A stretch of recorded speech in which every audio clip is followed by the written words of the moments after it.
Hi all, வாங்க ஈஸியாக சன்னா மசாலா எப்படி பண்ணுறதுன்னு பார்க்கலாம். இதுக்கு 2 கப் அளவுக்கு சன்னாவை ஓவர் நைட் சோக் பண்ணிக்கோங்க. இல்லைனா ஒரு 3 to 4 ஹவர்ஸ் சோக் பண்ணிவிட்டு குக்கரில் 2 கப் தண்ணி, ஒரே ஒரு டீஸ்பூன் சால்ட் போட்டு 5லேருந்து 6 விசில் விட்டு எடுத்துக்கோங்க. மசாலாவுக்கு வந்து பார்த்திங்கன்னா 2 வெங்காயம், 2 தக்காளி, 1 டீஸ்பூன் சோம்பு, 1 டீஸ்பூன் ஜீரகம், 2 பட்டை, 2 கிராம்பு, 2 ஏலக்காய், ஒரு சின்ன பீஸ் கல்பாசி எடுத்துக்கோங்க. மசாலாவை வணக்கிறதுக்கு ஒரு டீஸ்பூன் ஆயிலில் இந்த ஸ்பைசஸ் எல்லாம் போட்டு நல்லா வணக்கிக்கோங்க. ஸ்பைசஸ் ஓரளவுக்கு வறுத்த உடனே 2 வெங்காயத்தை போட்டு நல்லா வணக்கிக்கோங்க. வெங்காயம் வந்து நல்லா ப்ரௌன் கலர் ஆக வேண்டாம், ஓரளவுக்கு வெந்துடுச்சுன்னா போதும். அப்புறம் 2 தக்காளியும் போட்டு நல்லா சாட்டே பண்ணிக்கோங்க. இந்த மாதிரி மசாலா கலர் சேஞ்ச் ஆனதுக்கப்புறமா ஆற வச்சு மிக்சியில் அரைச்சிக்கோங்க.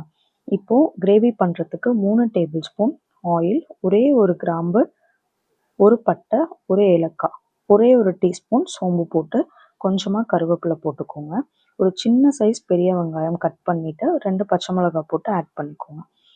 ஒரு table spoon ginger garlic paste போட்டு நல்லா சாட்டே பண்ணிக்கோங்க. 1/4 டீஸ்பூன் மஞ்சள் பொடி, 1/2 டீஸ்பூன் மிளகா பொடி, ஜீரகம் வந்து மிக்சியில் கொஞ்சம் க்ரஷ் பண்ணிவிட்டு ஆட் பண்ணிக்கோங்க. ஒரு 1/4 டீஸ்பூன் கரம் மசாலா. இப்போ இந்த அரைச்ச மசாலாவையும் போட்டு நல்லா சாட்டே பண்ணிக்கோங்க. மசாலாவை வந்து இந்த மிக்ஸி ஜாரை நல்லா வாஷ் பண்ணிவிட்டு தண்ணி வந்து அதுலேயே போட்டு வாஷ் பண்ணி அந்த தண்ணியை ஊற்றிடுங்க. ஏன்னா அதில் நிறையா மசாலா இருக்கும், வேஸ்ட் பண்ணக்கூடாது.